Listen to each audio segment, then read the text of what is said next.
To get started with Webull Desktop, first download and install the application from the official Webull website. Once installed, launch the application and log in to your Webull account. If you do not have an account, you can create one directly from the application. Upon logging in, you will be presented with the Webull Desktop dashboard, which provides an overview of your account and the current market situation. The dashboard is divided into several sections, including your account balance, portfolio, and market news. To navigate the platform, use the menu bar at the top of the screen, which provides access to various features such as trading, research, and settings. The trading section allows you to buy and sell stocks, options, and other securities. You can also set up alerts and notifications to stay informed about market movements.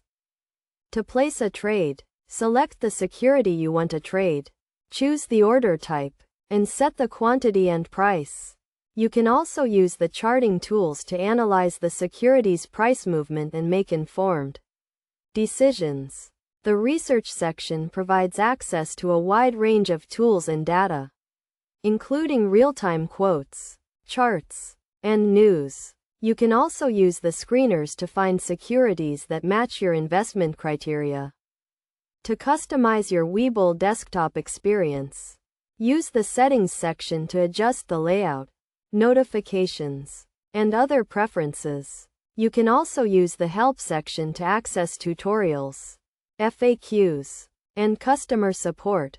Best practices for using Webull Desktop include regularly reviewing your account and portfolio, staying informed about market news and trends, and using the platform's research and analysis tools to make informed investment decisions. It is also important to keep your account information and login credentials secure.